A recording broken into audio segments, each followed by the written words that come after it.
guys, so I'm not feeling my best right now and I literally have no one to talk to, so might as well make a video, right? Depressed gang. You're laughing, you're so cute.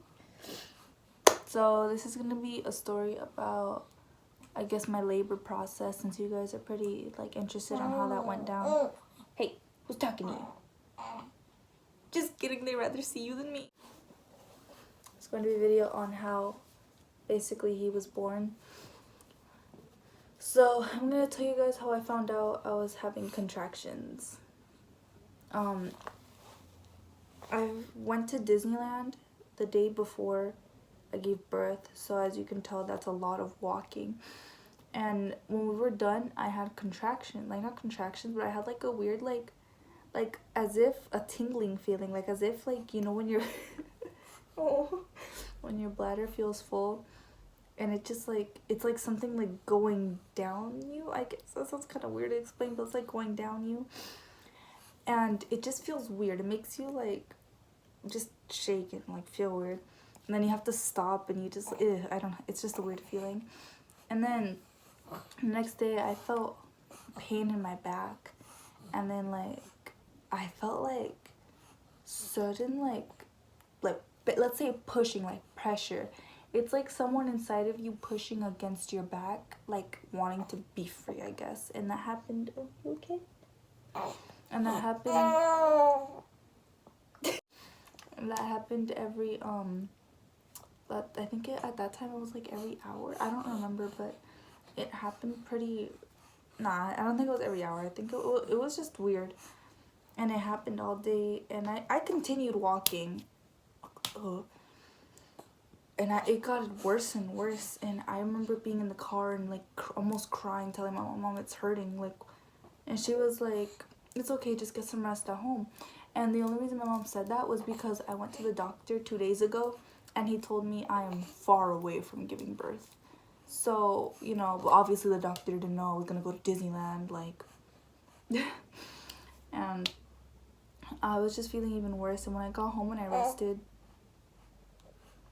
when I got home and I got some rest, it got worse and I started to cry, and my mom was like, what if this is contractions? Because my mom doesn't remember. Like, my mom doesn't remember being like giving birth to me or how it felt. And I was feeling them. She's called my aunt because my aunt's a nurse, and when she called her, I started crying. Like, I was bawling my eyes out. Like, I didn't think contractions were gonna be that bad, and if anything, throughout this whole birth process, contractions were the worst. And when that happened, my aunt told me to get my emergency backpack and let's go to the hospital. So I went to the hospital. She like told someone to come outside and get me, and she was gonna go find a parking. So while I was in the hospital, I was literally crying, and I was on the point, I was like kind of screaming because it hurt that bad, guys. And it doesn't hurt that bad for everybody, but you know, everybody's different. But for me, mine were awful. And I had to fill out a bunch of paperwork. It's like, okay, I was like crying and I felt pain and I was doing paperwork, but you know, I was just, you know, I was trying to keep calm, even though I was literally screaming like someone was shoving a knife through my back, as if that's kind of how it felt.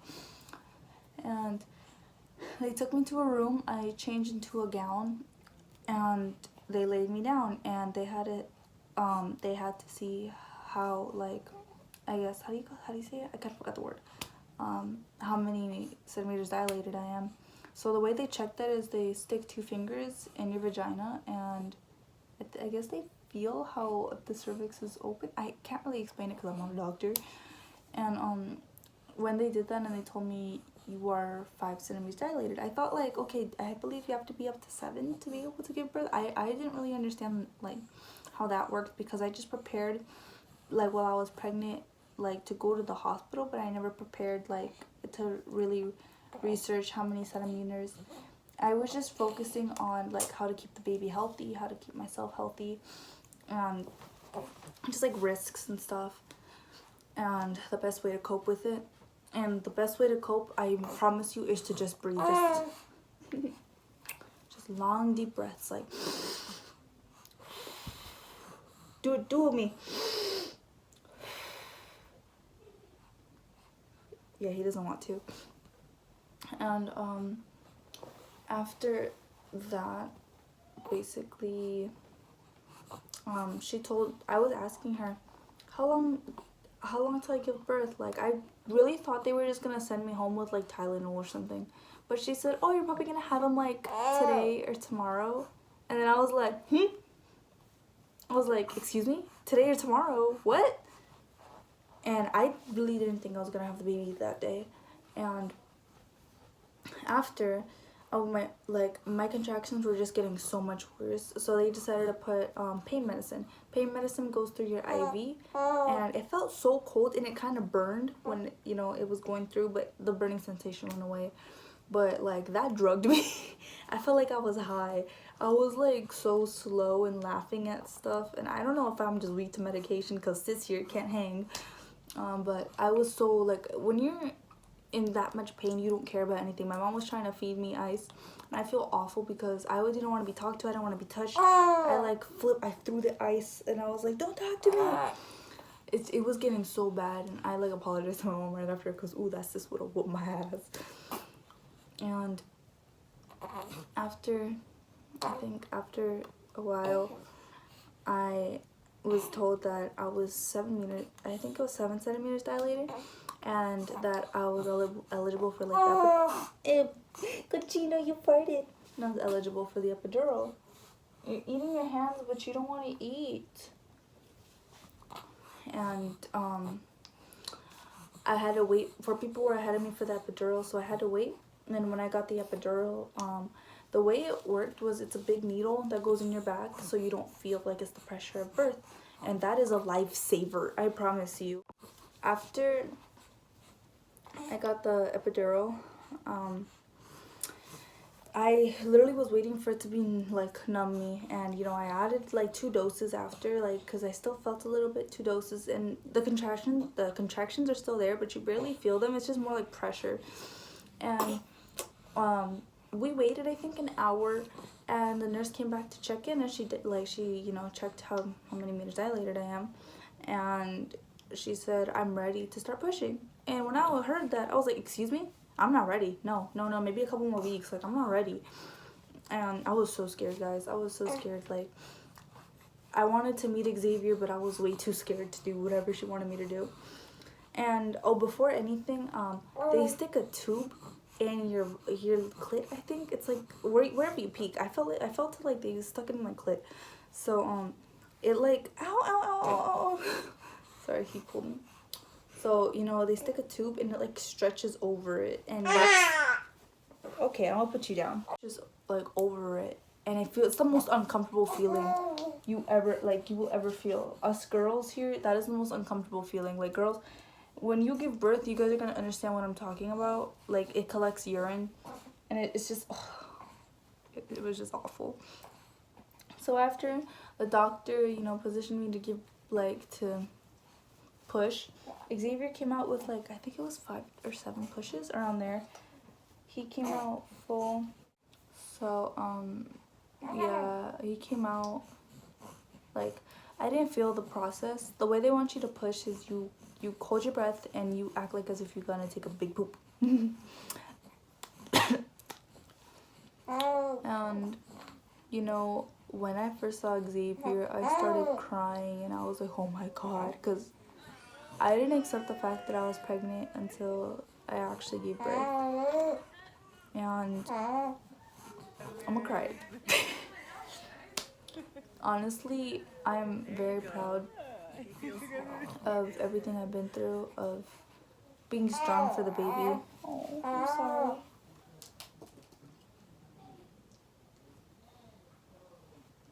I'm just very proud of, you know, how far I've came. And yeah, this was not the smartest choice, but in my opinion, I love my son with a passion. I love this boy so much. He makes me literally the happiest, and every day he motivates me to do my best.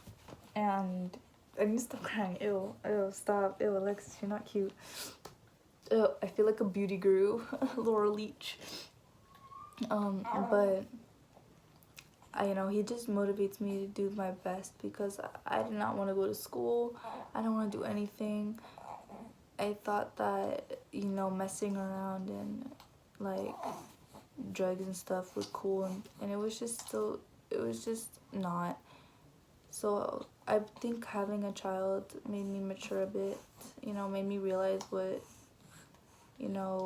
things, the more important things, like I'm a job, school is very important, and just I need to focus on myself instead of focusing on fitting in, focusing on my looks, and focusing on, I guess, popularity, because none of that means anything, especially when you have a child. Nothing means anything to you other than your baby.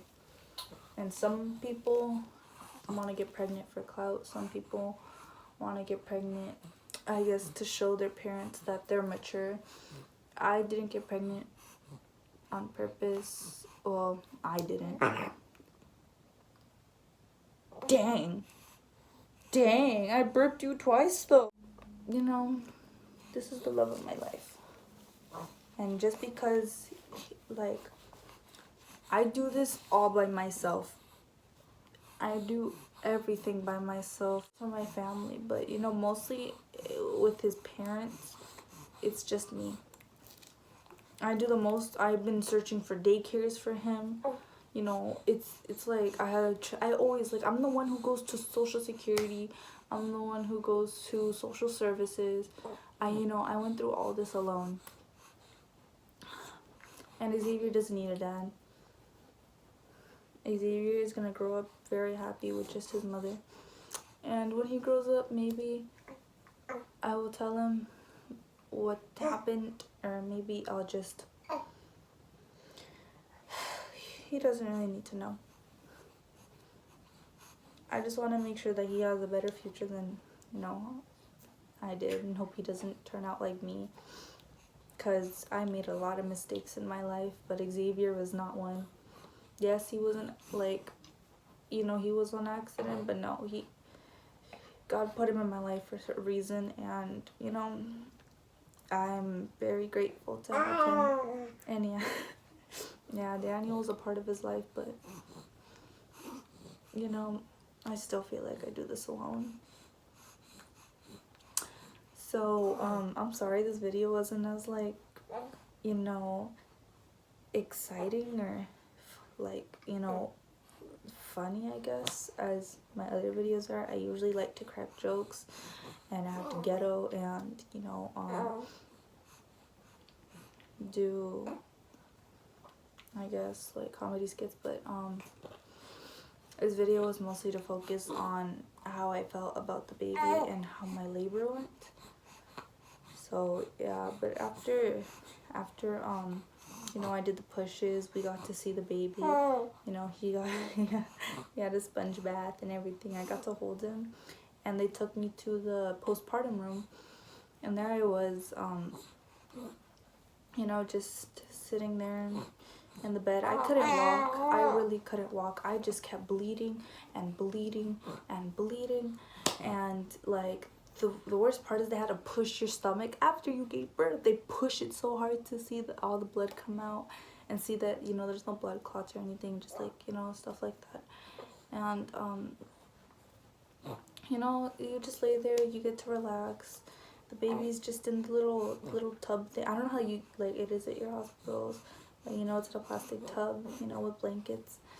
And, it was really hard to walk, like, and I didn't poop for a week, because I guess, like, when you give birth, like, I guess, like, cool, your booty canal goes poop.